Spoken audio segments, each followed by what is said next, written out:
mo yung isang bagay kung bakit maraming tao yung hindi nagkakaroon ng successful life because of the doubt.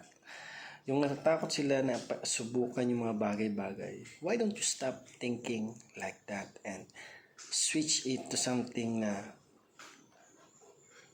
kasabihan na kung kaya nila, kaya mo rin. Marami sa atin yung naghahangad ng mga bagay na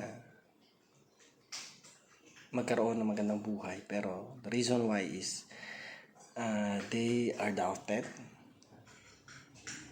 They are feared. Natatakot sila na subukan. Nangangamba sila. Nagdududa sila na kaya nilang gawin.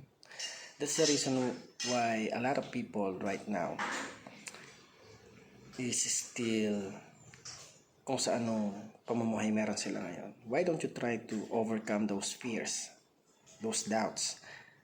Kasi ito yung nagiging dahilan kung bakit hanggang ngayon yung estado ng pamumuhay mo is same 5 years na nakalipas.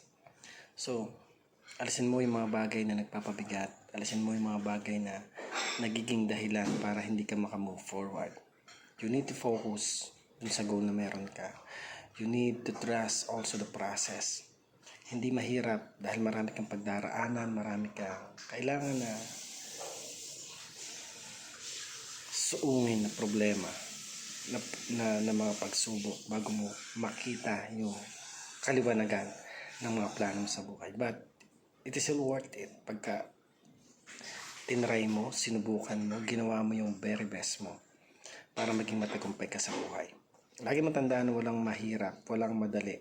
Lahat pinaghihirapan bago ito ma-achieve. At kapag nangyari yun, masasabi mo na kaya mo pala. You need to step forward, move forward para malaman yung mga bagay-bagay. Subukin mo lagi yung sarili mo na marami kang magagawa, marami kang pagdaraanan, marami kang malalaman once na nag-move forward ka. Sabi nga, umalis ka dyan sa comfort zone mo kung gusto mo na magkaroon ng magandang patutunguhan, kung gusto mo na mas ma-challenge ka pa at malaman ano ba yung tunay na kakayahan mo, then move forward. Harapin mo yung mga pagsubok, yung mga trials, at maging yung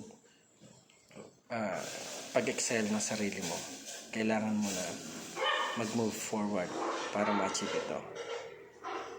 Lahat tayo may kanya-kanya kakayahan, may abilidad na kayang i-practice.